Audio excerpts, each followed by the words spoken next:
Amen. It's been the ongoing theme, really, through First Samuel of God humbling the proud and elevating the humble. Penninah and Hannah, remember them in chapter 1? Hannah was barren, Penninah having kids and teasing Hannah, and God gives Hannah a son, not just a son, but he becomes one of the greatest prophets in all of Israel. We have Samuel as opposed to the two boys of Eli, Hophni and Phineas. They were corrupt. Samuel, again, becomes a prophet raised there in the tabernacle. Saul versus David. Saul, this great, big, towering man. David, a little shepherd boy. And God puts down Saul. Saul gets too big for his britches. God removes him and gives the kingdom to David. And now we're going to see David and Goliath. This is one of the best known Bible stories. Even people that are atheists or never read the Bible, they know the story of David and Goliath. And if they didn't know it, they've probably seen it maybe on VeggieTales. Dave and the what? No VeggieTales. Dave and the Giant Pickle? Huh? Dave and the Giant Pickle. You've never seen Dave and the Giant Pickle. Oh, you guys got to get out more. The name Goliath will always be synonymous with something that's huge and overwhelming. Fishing in Florida a number of years ago, we were out offshore fishing and got to fish for Goliath grouper. Have you ever heard of Goliath grouper? It's a breed of grouper that grows up to 8 feet long and up to 800 pounds. And I'm doing the math. I'm like, I got my rod in the water there, and I'm going, I weigh 165 or 70, whatever I weigh, and that thing is 800 pounds, possibly. No, thank you. Strapping me to the chair. I'm like, no, we're in the water. You're not strapping me to anything while I'm in the water. No. So David is the underdog. We know this is, again, the classic underdog story. We've seen it used as sports illustrations. It's a David versus Goliath kind of situation. But as I read this fresh for myself, when I read through this story, I realized, by the time David got to Goliath, that was easy. I think what may have been challenging, maybe for us, I don't think it was challenging for David, because David was a man after God's own heart. He'd already settled the God thing in his heart already, before this even started. That was a settled matter. So he rolls through what maybe you would and I would consider some of the biggest hurdles, and that's multiple opportunities for discouragement before he even gets to the giant. And you'll watch as we go through and we recognize and we point out these things. Verse 1, chapter 17 says, Now the Philistines gathered their armies together to battle and were gathered at Socho, which belongs to Judah. They encamped between Socho and Azekah in Ephes Dammim. And Saul and the men of Israel were gathered together, and they encamped in the valley of Elah and drew up in battle array against the Philistines. The Philistines stood on a mountain. It's not really a mountain. If you've been to Israel, it's more like a mound than a mountain. It's a big hill is all it is. But the Philistines stood on a mountain or a mound on one side, and Israel stood on a mound or a mountain on the other side with the valley in between them. So we have these two armies, enemies through much of Saul's reign into David's reign.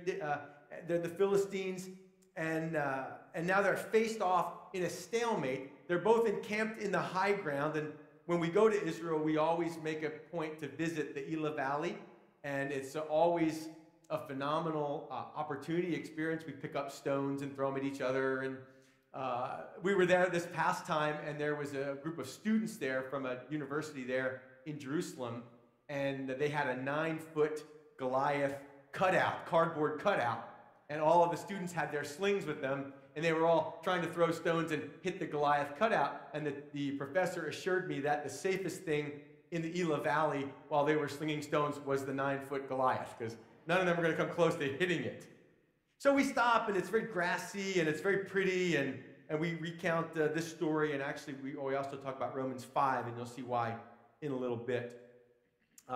Thousands of soldiers across from each other. And it's not, it's not real far away. There's the hill and then the valley and then the other side. Israel won't go down because the Philistines have their chariots and they're dead if they go down. And the Philistines won't go up because they can't use their chariots there. And they don't have the advantage. And of course, coming up into battle gives you a huge disadvantage as well. So they're both encamped on the high ground. Neither of them will move. They're at a stalemate. Enter Goliath, verse 4. And a champion went out from the camp of the Philistines named Goliath, from Gath, whose height was 6 cubits and a span. He had a bronze helmet on his head, and he was armed with a coat of mail. And the weight of the coat, that's armor, the weight of the coat was 5,000 shekels of bronze. And he had bronze armor on his legs, bronze shin guards, and a bronze javelin between his shoulders, kind of hanging over his back. And now the staff of his spear was like a weaver's beam, very, very thick and heavy. And his iron spearhead weighed 600 shekels, 25 pounds. That's just the head, the iron spearhead. And a shield bearer went before him. So in this underdog match, you might hear the announcer say, and in this corner, hailing from Gath, we have Goliath. And the crowd goes wild. Now remember, in Hebrew writing, details matter. When a Hebrew author gives detail, it's very purposeful, because the Hebrews, unlike the Greek writers, don't give a lot of detail in their writing. How do you know that? Well, just think about how much we know about David. He's ruddy, he's handsome, good looking. That's all we know. We don't even know how old he is. We know he's young. We know he's a boy. We know he's the youngest of 8. And it was sort of a second thought, an afterthought for his family when it came time for Samuel to anoint a king. Oh yeah, there's a little shepherd boy. He's an afterthought. That's what David is. David is an afterthought. And I wonder how many of you would think about yourself that way. That in your family, in your arena, you're an afterthought, not to God. So we know very little about David, and this is probably, one author said, the most detailed physical description of any found in Scripture. We know more about Goliath than we know about David. And we know he is the chosen champion for the Philistines. I'm sure this guy, through battle after battle on the battlefield, and through war games that they would fight among themselves, this guy has probably killed or put down or subdued more people than anybody else. That's how you get to be the champion. You know what they say, to be the man, you've got to do what? You've got to beat the man. To be the man, you've got to beat the man. And Goliath has beaten many men. Now the question of his height, 9'6" approximately, again, depending on how long your cubit is. Cubit average is 18 inches. And then a span is the span of your hand. That's how they measured stuff.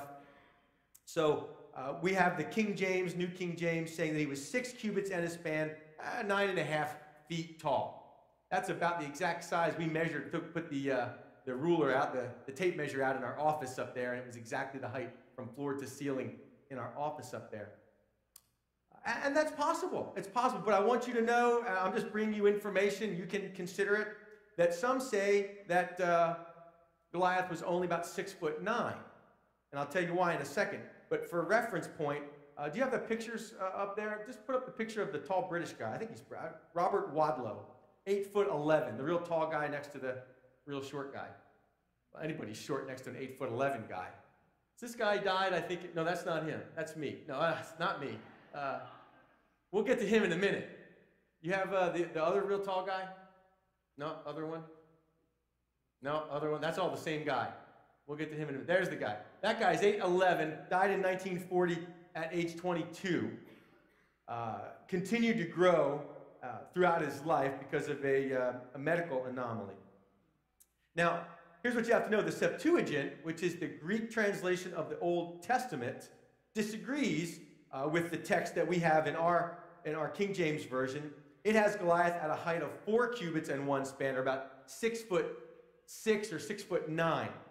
So the Dead Sea Scrolls, the Hebrew text of 1 Samuel 17 found among the Dead Sea Scrolls, also says 4 cubits.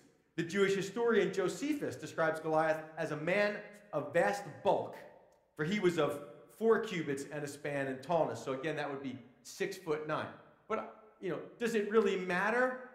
6'9" or 9'6"?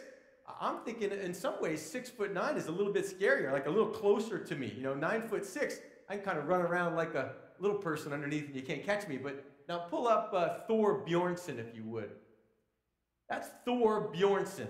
He's the Icelandic strongman, currently the strongest man in the world. He's evidently he stars or has a part in the show Game of Thrones, which I've never seen. I know nothing about it other than he's in it. He's 6'9", 400 pounds. He currently holds the world's deadlift record, too, over 1,000 pounds that he picks up off the floor. Let's go to another picture of him. That's his wife. She's 5'2". Just to give you some reference. Is there one more picture there? There's another picture of him. Just to give you a reference to a normal human being, 6'9", 400-pound chiseled monster. If that's coming at you on the battlefield, that's intimidating. I don't care if you're 9'6" or 6'9". Either way, it's extremely intimidating. And now put on him 125 pounds of armor. And the fact that he's carrying a sword isn't mentioned here, but we know that from later on. He's got his spear. He's got his sword. Absolutely and utterly, to the eye, intimidating and horrifying in his presence.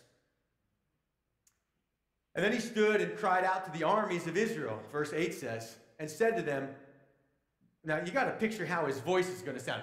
He doesn't say, why have you come up to line up for battle? That doesn't make any sense. I used to power lift in Richmond with a couple of guys. We called them the Twin Towers. They were 6'6", the two of these guys, and one of them was a biker. And his voice is what I picture. Why have you come up to line up for battle? Something more like that. Does that sound better?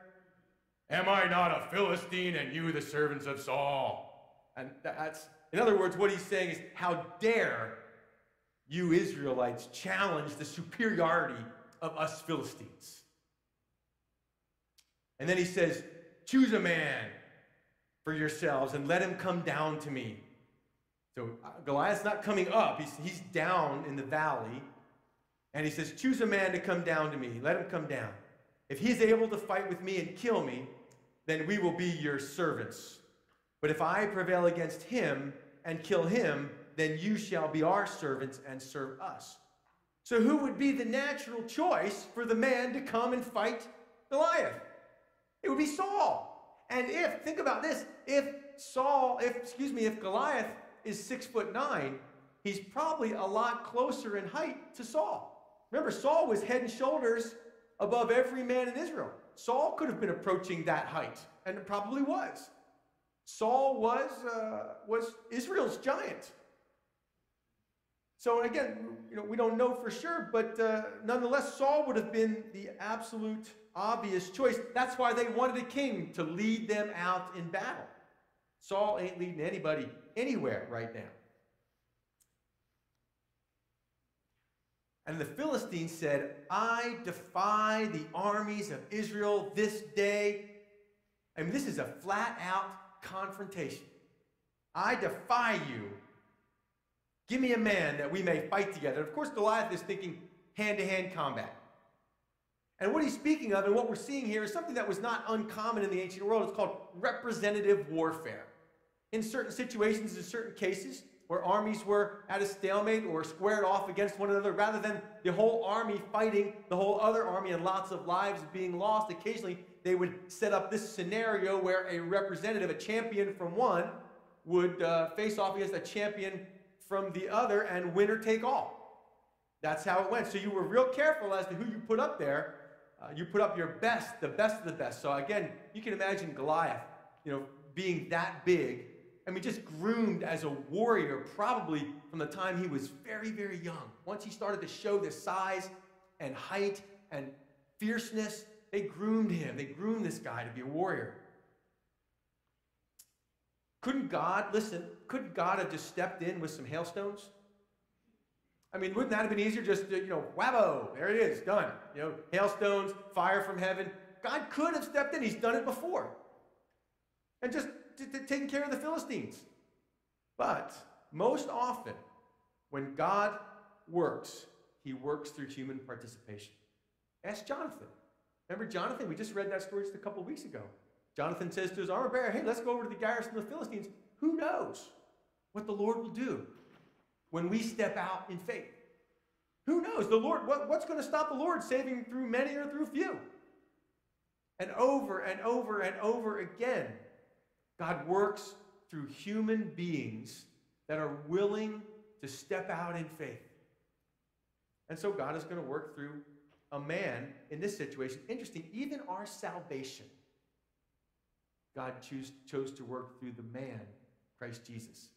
When he's put out there, having been filleted by Pontius Pilate's group, his Roman lictors, there he is, barely recognizable, his flesh torn. They say of him, "Behold the man." Romans 5 tells us that we had a representative. His name was Adam. What he did represented us. He represented us in the garden. And his sin was inherited by us. And then God offers us a new representative, a champion. Romans 5:15 says, but the gift is not like the trespass. For if the many died by the trespass of the one man, how much more did God's grace and the gift that came by the grace of the one man, Jesus Christ, overflow to the many? See, we were under the representation of the old man, Adam, until we align ourselves with the new man, our new champion, Jesus Christ. So when he wins the battle, I don't know what giants you might think you're fighting. The greatest giant is sin and death. That is the greatest foe every human being has to figure out how to deal with. The scariest thing we face is death. And death comes because of sin. When Jesus conquered it, he conquered it for all that are aligned on his team. For everybody. His victory is then passed on to us. When he rose from the grave, we rise with him. That's called representative warfare. That's what I want.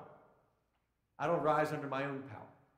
I rise because I've aligned myself with the champion, the one who conquered death. So we say, oh, death, where's your sting? Oh, grave, where's your victory? Our champion beat the grave. What do you do? What do you do after that? Go to Disney World? I don't know. What do you do? That's the ultimate. That's the ultimate giant. The ultimate giant that every person faces is what happens when I die. It's the giant that no one can escape, and the giant that everyone in some way or another fears. And the Bible speaks of it clearly, and we talk of it here. That's why we read Romans 5 in the valley of Elah. So when Saul and all Israel, verse 11, heard these words of the Philistine, they were dismayed and greatly afraid. Dismayed means they were broken down or discouraged. Greatly afraid means they were greatly afraid. They were standing in utter awe, jaws on the floor. This is the Philistine shock and awe approach to battle. So discouragement number one in your life, discouragement number one that the Israelites faced is intimidation. You're just flat out intimidated by the thing you have to face. He was intimidating, was he not? Goliath was intimidating. And I don't know what it is that you find intimidating. The thought of actually publicly sharing your testimony. That some of you are so glad that I do this and not you. You would do you'll clean toilets, but don't make me preach. Don't make me say something publicly. It's intimidating. Could be children are intimidating to you. There could be a bunch of different things that could be intimidating to you. But there's something that may be in your path that to you seems very intimidating, and that can be very discouraging. What is the result of their being intimidated by Goliath? They're paralyzed. They're doing nothing. Doing nothing changes nothing. Doing nothing changes nothing. And so there they sit in the stalemate with the approaches and the words of Goliath coming at them. Now David enters the story, and in this corner, David was the son of that Ephrathite of Bethlehem, Judah, whose name was Jesse, and who had 8 sons. And the man was old, advanced in years in the days of Saul. The 3 oldest sons of Jesse had gone to follow Saul to the battle.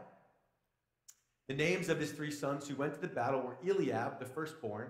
Remember him? Eliab was the guy that when Samuel showed up and he sees Eliab, this must be your guy. And that's where Samuel learns, hey, don't look at appearances. Man looks at the appearance, God looks at the heart. Because Eliab must have been a fine specimen himself for Samuel to go, oh, surely this guy looks like a king. And Samuel says, no, that's not the guy. So Eliab is there on the battlefield. He's not going against Goliath. Abinadab is there. Shammah is there. And then there's David. He was the youngest. He's the boy.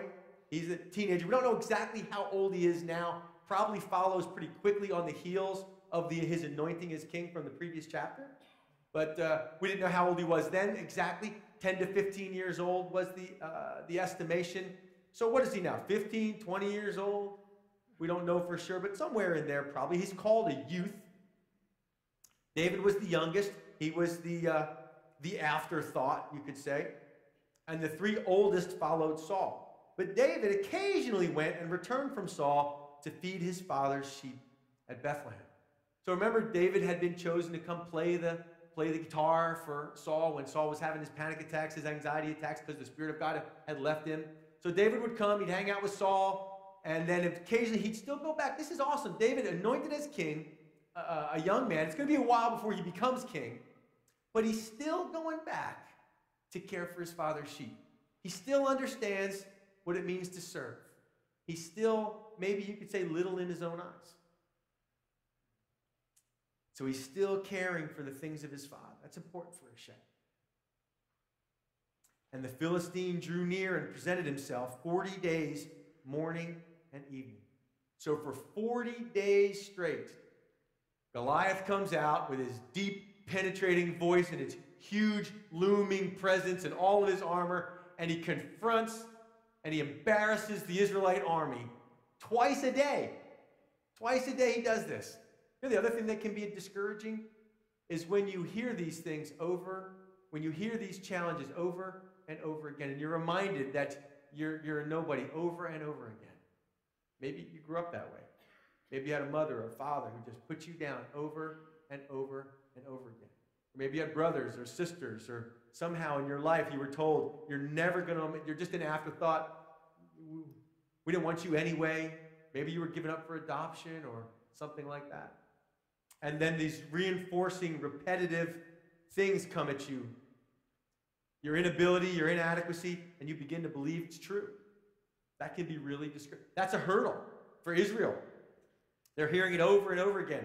And then Jesse said to his son David, verse 17, "Take now for your brothers an ephah of this dried grain and these 10 loaves, and run to your brothers at the camp, and carry these 10 cheeses, not Jesus, cheeses, to the captain of their 1,000, and see how your brothers fare and bring back news of them." So when you were in battle, you had to have provisions from your family to take care of you.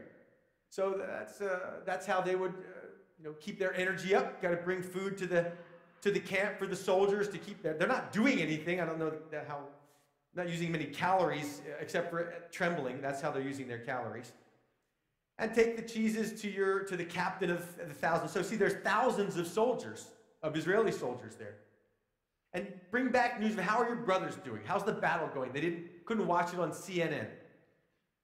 Now Saul and they and all the men of Israel were in the valley of Elah fighting with the Philistines.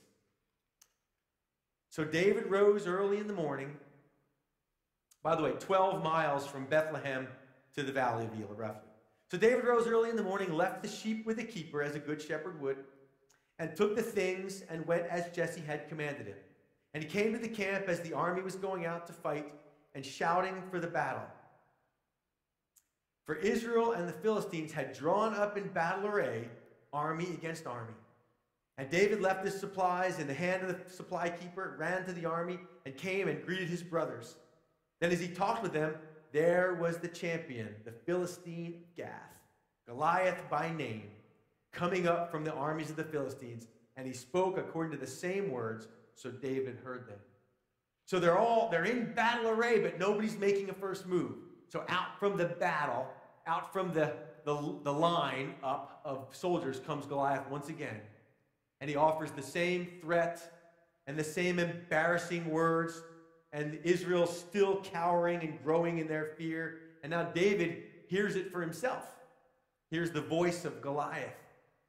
And all the men of Israel, when they saw the man, did you pay attention to that? That's what we've been talking about. When they saw Saul, They said, oh, long live the king. There's our king. When they saw Eliab, this is an ongoing theme here, not looking at appearances. We walk by faith, not by sight. Over and over, we have to remind ourselves of this. Proverbs 3 comes to mind. Always. Proverbs 3 comes to mind a lot. Trust in the Lord with all your heart and lean not on your own understanding. You develop your understanding by what you see. Hey, this doesn't look good to me. Or here's what I'm thinking. Here's what I'm seeing. Trust in the Lord with all your heart. Easier said than done, isn't it, church? So when they saw the man, they fled from him. They were retreating and dreadfully afraid. I love how VeggieTales pictures that.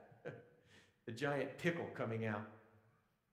So the men of Israel said, have you seen this man who has come up? Surely he has come up. Now he's coming up. He's starting to make his way closer. He's feeling more confident, more secure. Surely he has come up to defy Israel. And it shall be that the man who kills him, the king will enrich with great riches, will give him his daughter, and if that's not enough, tax exemption. Now that ought to bring somebody out, right? Tax exemption. Well, if you're going to get great riches, you also have to have a tax exemption with that. That would seem to go hand in hand. Now David sees the reaction of the Israeli defense forces. And he says, they say, have you seen the man? And I can imagine David just grabbing his hair, his red hair, whatever it is, and saying, have you not seen our God? What do you mean, have you seen the man? I've seen the man. He's nothing. He's nobody.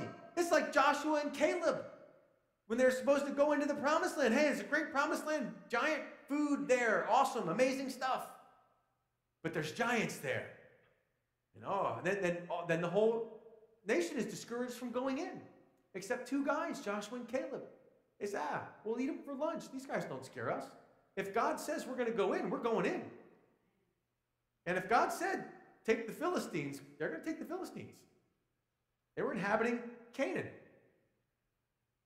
So now Saul is offering bribes for someone to go. Saul, you're supposed to be going. Where are you, Saul? Where are you? Discouragement number 3 is when other people are afraid. Fear is contagious, but so is courage.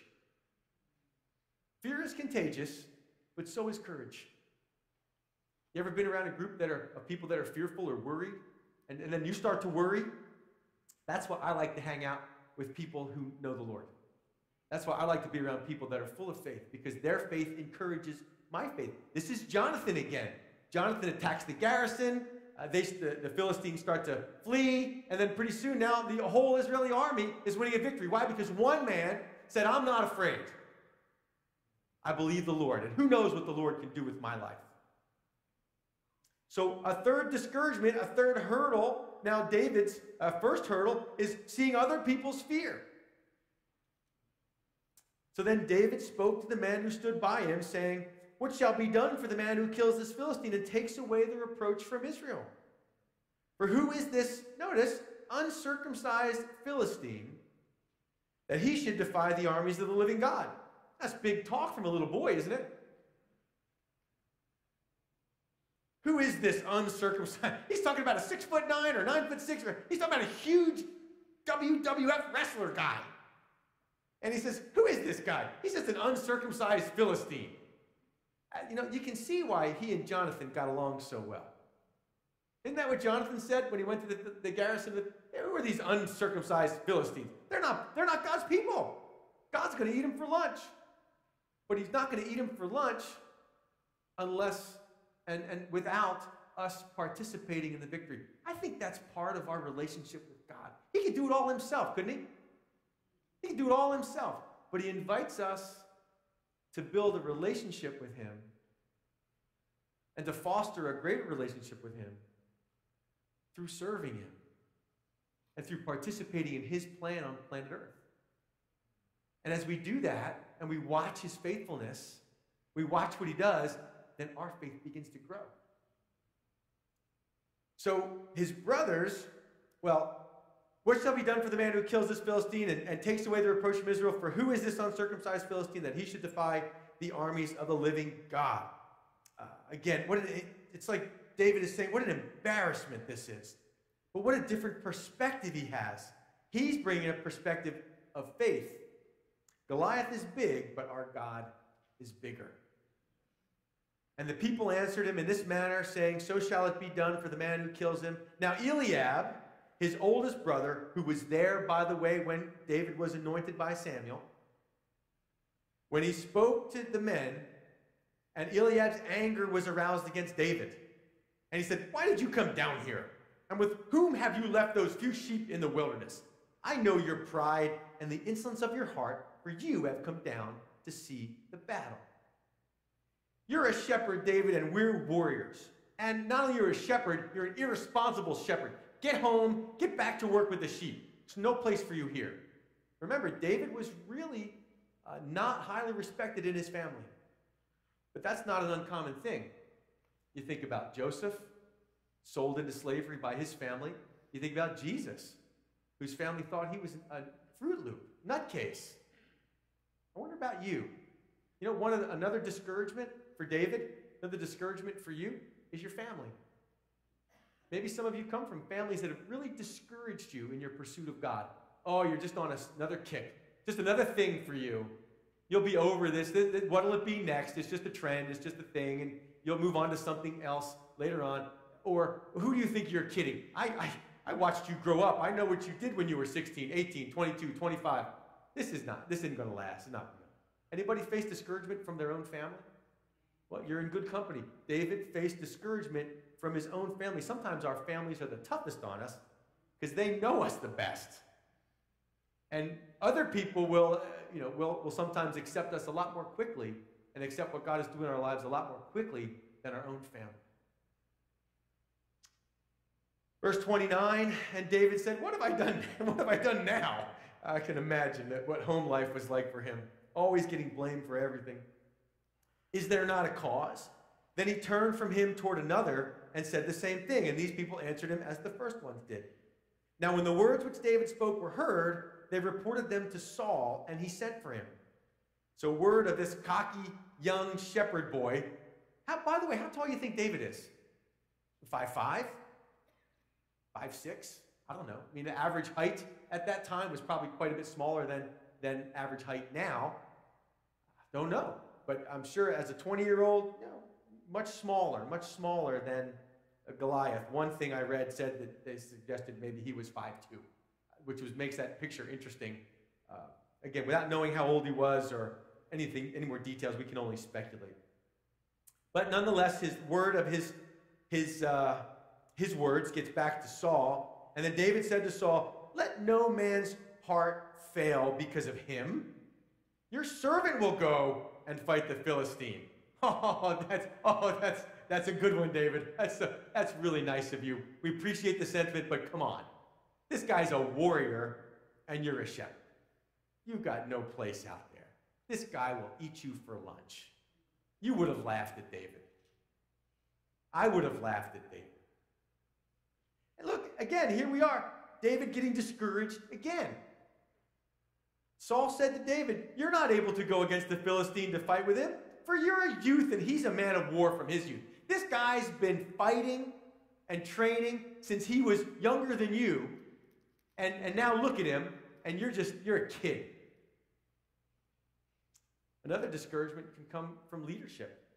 Saul, the king of the nation, says to him, get out of here, come on, be real. Get a clue. This is no place for you. David could have gone home and said, well, you're right. It's not my battle. Who cares? It's not my battle. Somebody else fight the battle. That's what a lot of people do, isn't it? It's somebody else's battle. Somebody else fight it. This is not about David and Goliath. This is about Goliath and God. It's about David and God. And so David, again, discouraged. I understand that, being discouraged by leadership. Just because a person is in leadership doesn't mean they always get it right. And we're going to see how David encourages himself in the face of all these discouragements. But I like, Paul has to encourage Timothy, doesn't he? Because Timothy's taken a beating from the church. He's a young guy, Paul's put him over leadership in the church, and none of them want to accept his leadership. And Paul says, Timothy, if you give him Timothy, come here, Timothy. Let no one despise your youth, because they were. But be an example. Don't get bent out of shape about this. Don't get upset about it. Don't run away. Timothy, he's probably somewhat of a sensitive guy. And Paul has to continually encourage him to walk in the gifts that God has given him.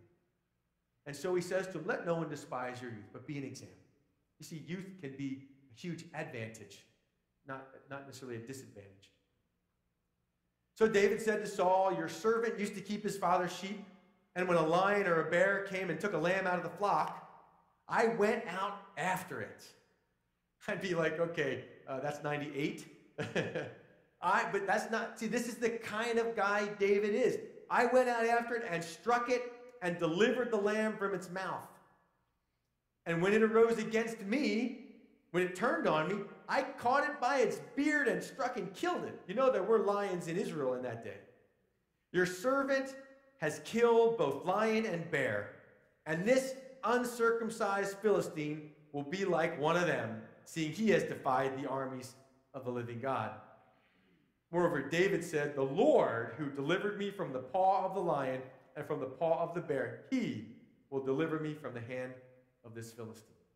So now we get a little bit of a clue about how David encourages himself in the face of discouragement. Multiple discouragement from his family, discouragement from those in leadership in his life. How does he encourage himself? He has seen a faith built upon experience in the smaller areas. He has seen what God did for him, through him, while he was tending sheep. Seen the strength that God had given him, seen the courage and the success that God had given him there when he was defending sheep. And Israel is just, Goliath is just like a bear. Israel's God's sheep. It's a really pretty clear analogy for David in his mind. When a bear would attack sheep, and I went out after the bear to protect the defenseless sheep, God gave me the victory. It's the same thing, Saul. It's the same thing. And so I believe that God will give the same results.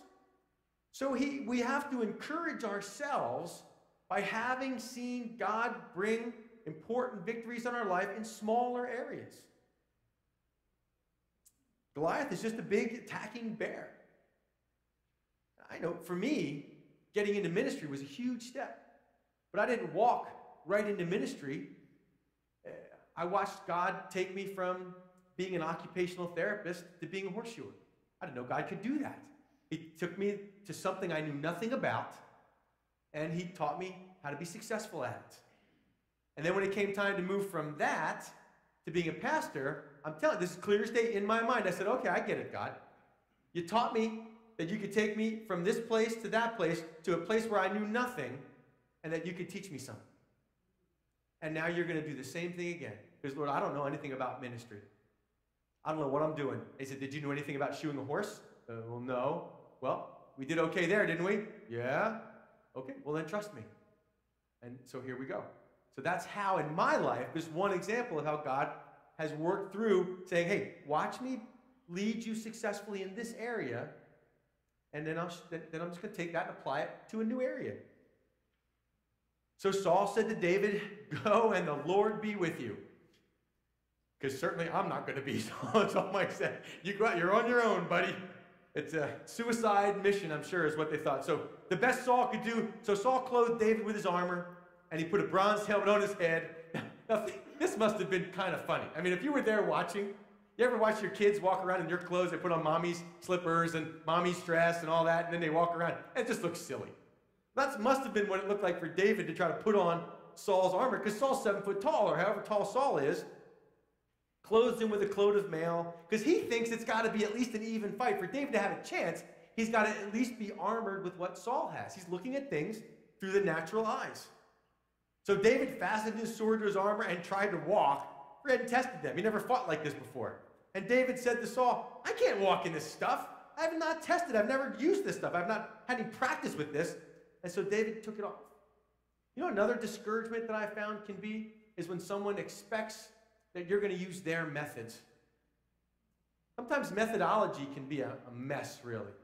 And again, as a Calvary Chapel pastor, growing up, listening as a Christian, listening to Calvary Chapel radio and listening to some of these great Bible teachers, I can't tell you the pressure I felt to be like them. Well, I got to do it just like them. We got to do it just that way. And people will tell you, well, we've never done it that way before. Saul would have said, what do you mean you're going to go out there with a sling? We've never done it that way before. Although they did have slingers in their army.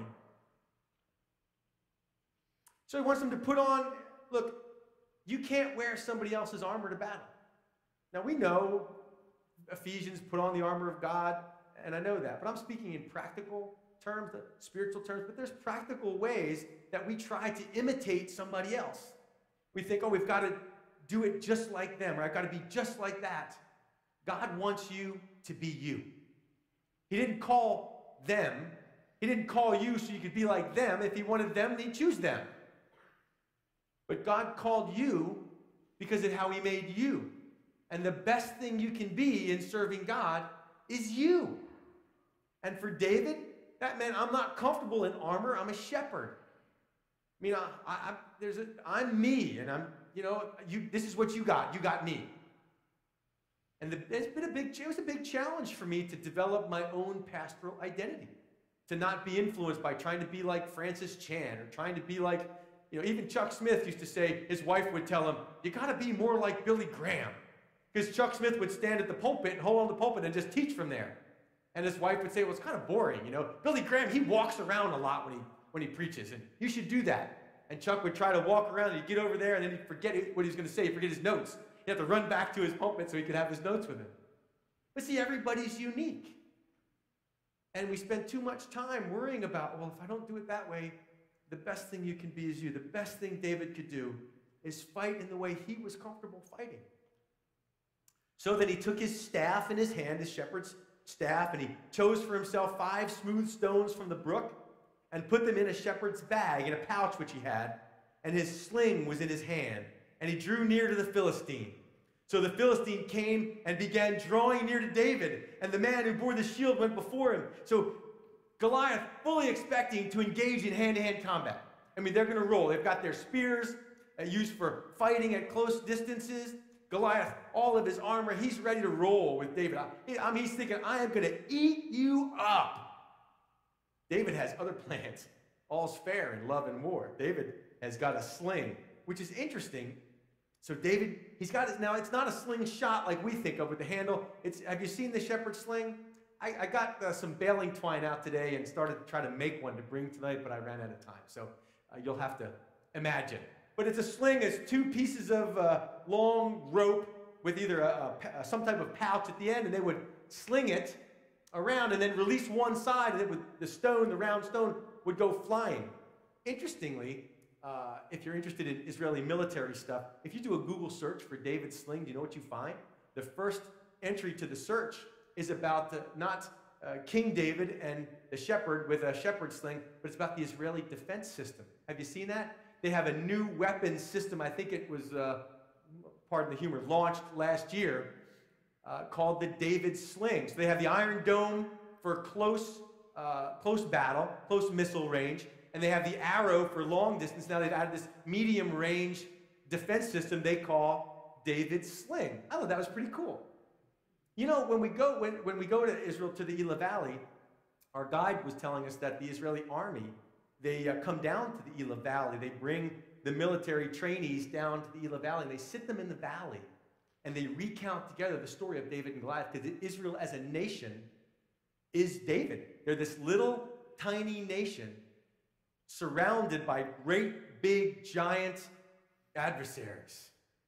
And so they recount, and really, what a courage builder, right? See, this is your lineage, this is your history. And they encourage them by the story of David and Goliath.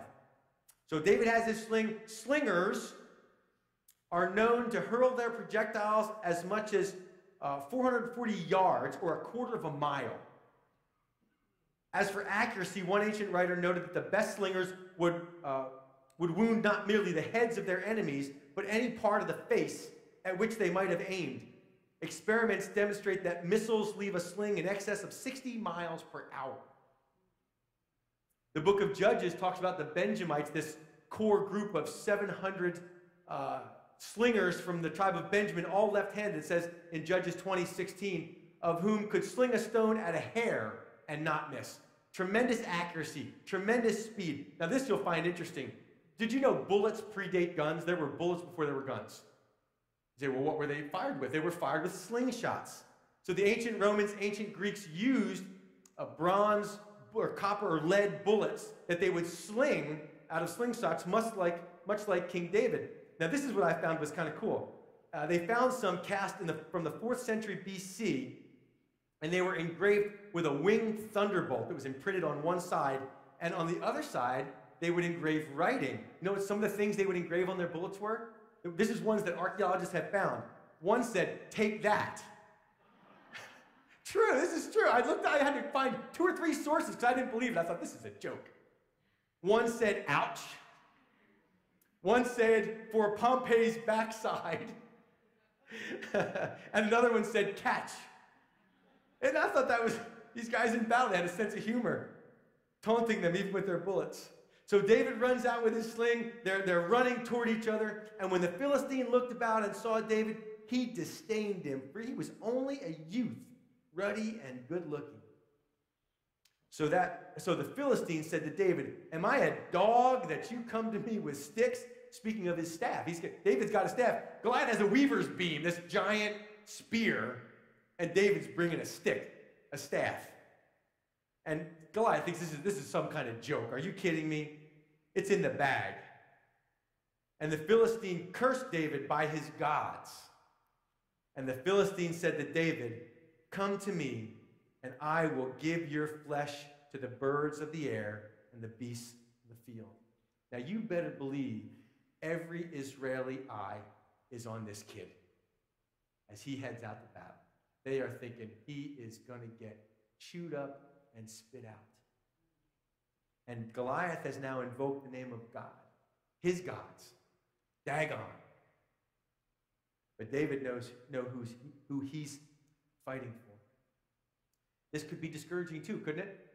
Being taunted by the enemy. And have you ever found yourself being taunted by the enemy? Who do you think you are going to church? Who do you think you are reading that Bible? I know what you did yesterday. I know the thoughts you think. You're a joke. You're not really a Christian. God doesn't really love you. If he loved you, he wouldn't be allowing this to happen in your life. You ever had those taunts come to you? That can be super duper discouraging, can't it? And again, the result of every step of discouragement, every step could have resulted in David's paralysis. If at any point that discouragement sank into his heart, he would have stopped right there, gone back home. I'll just go tend sheep, that's easier. I'll have to deal with this. But boy, what he would have missed out on. Boy, what he experienced. The Philistine cursed David by his gods, and the Philistine said to David, "Come to me, I'm going to give your flesh to the birds of the air and the beasts of the field." Here's a baby-faced pretty boy versus a seasoned warrior. By the way, when it comes to our battle, our race, Hebrews 2 says, we do this by keeping our eyes on Jesus, the champion who initiates and perfects our faith. Because of the joy awaiting him, he endured the cross, disregarding its shame. Now he is seated in the place of honor beside God's throne. I think that's a tremendously applicable passage. We keep our eyes on Jesus, the one greater than David, who in the face of shame, who in the face of what would have been to us discouragement, who in the face of challenge, who in the face of the giant cross, because of the joy awaiting him, the joy of bringing you to salvation, the joy of bringing the victory to you, the joy of obeying his Father.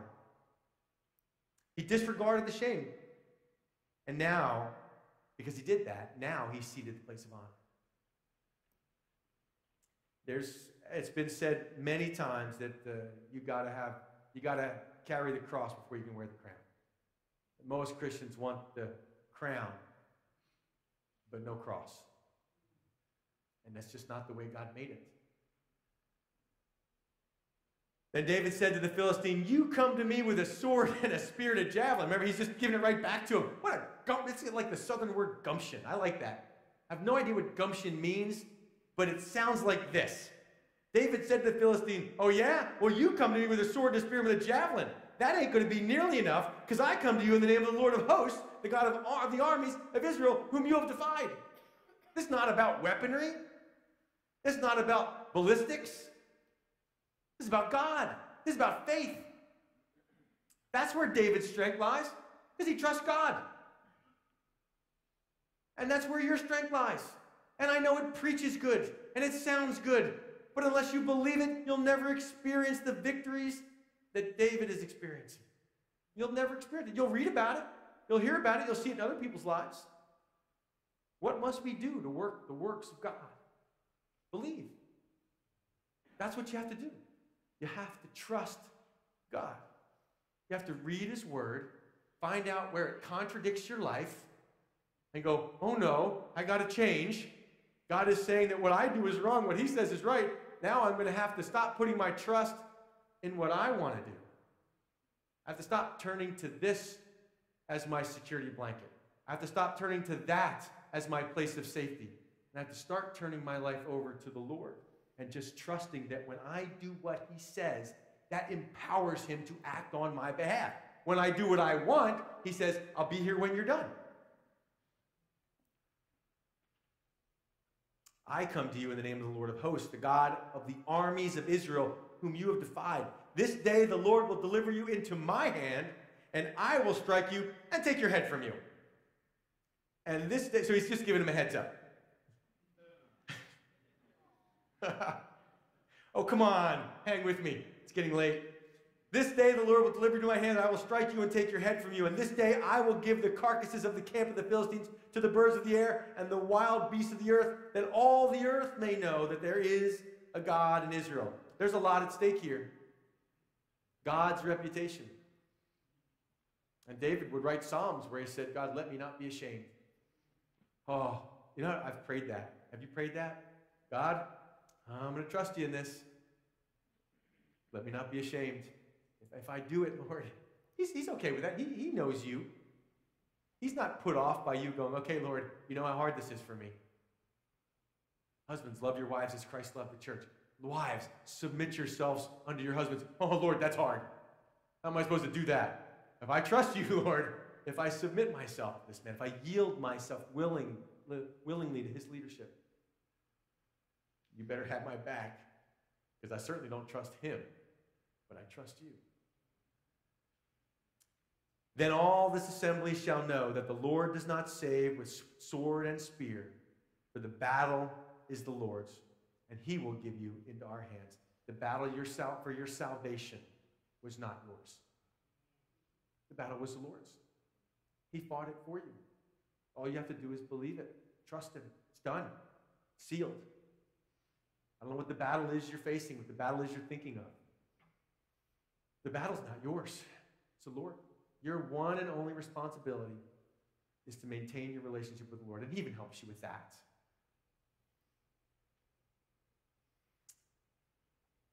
I love the courage of David. Don't you want that kind of courage? Now, I read this, and I know I can tell you, again, personal experience, watching others, people so scared, so anxious. Just knowing God has made me so much less vulnerable as a person. You can't be taken in by the world's schemes. You can't be intimidated by flattery anymore. You're no longer intimidated by fear tactics. What's someone going to do to you? You're safe, you're secure, you're loved, you're forgiven. Satan can't even attack you anymore. All he can do is hurl threats at you, but you go, get out of here. Get out of my face. I know who loves me. And I know his love for me is not dependent on my performance. And what do? You're secure there. So you can have this kind of courage. So it was when the Philistine arose and came and drew near to meet David that David hurried. I like that. He hurried to bring bread from Bethlehem, and now he's hurrying and running toward the army to meet the Philistine. He is not cowardice. He's not shying away. And this is not going to be hand to hand. As he's running, I mean, what a scene. It's like Braveheart. He puts his hand in his bag. All eyes are on David. He takes out a stone, and he starts to sling. They don't have to wind up a bunch of times, once or twice, and he slings it. And, ooh, strike one. He's got to get another stone. No way. God And it must have been angels holding that stone, hurling it right on target to that forehead. Or Goliath probably had a 5 head or something. Big guy.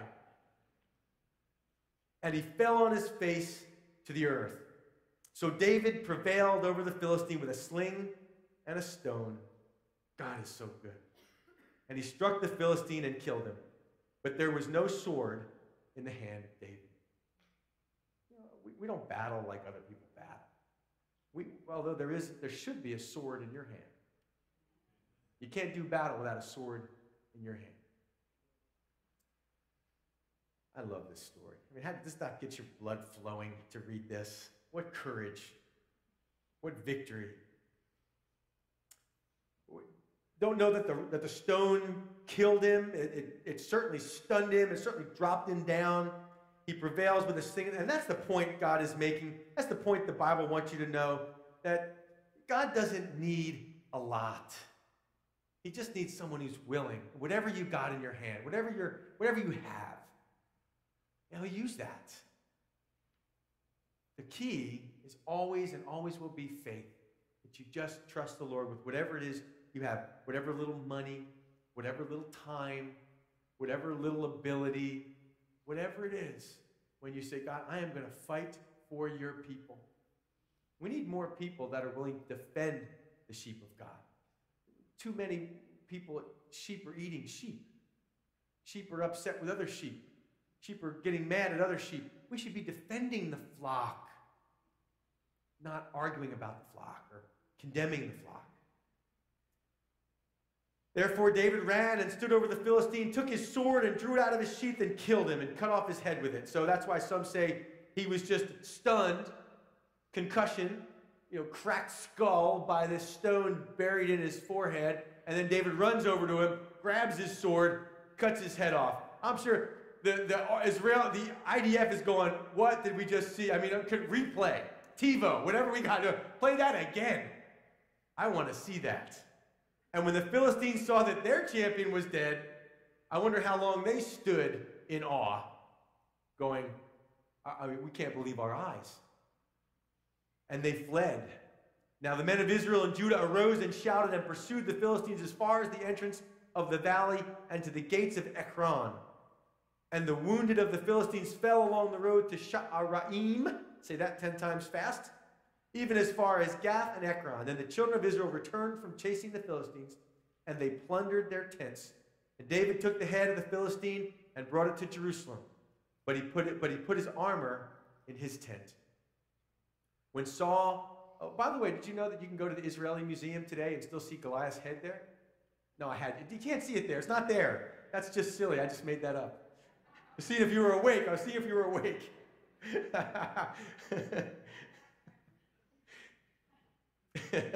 When Saul saw David going out against the Philistine, he said to Abner, the commander of the army, Abner, whose son is this youth? Didn't recognize him. And Abner said, as your soul lives, O king, I don't know. I don't know who this kid is. So the king said, inquire whose son this young man is. Then as David returned from the slaughter of the Philistine, Abner took him and brought him before Saul with the head of the Philistine in his hand. It's a big head, too. I mean, it's a big head. And Saul said to him, whose son are you, young man? And David answered, I am the son of your servant Jesse the Bethlehemite. So, there you have it. David and Goliath. And I hope the Lord gave you something fresh to take away. I don't know what's discouraging you or what kind of things that you're facing. I hope maybe God has encouraged you to encourage yourself. You can't count on others to encourage you all the time. There are times when you may just have to encourage yourself. True? You can encourage yourself from experience. You can encourage yourself from the scriptures. You can encourage yourself with the faithfulness of God. Amen? Lord, take this word and as the stone buried into David's head, or to Goliath's head, I pray you would bury these truths in our hearts. In Jesus' name, amen.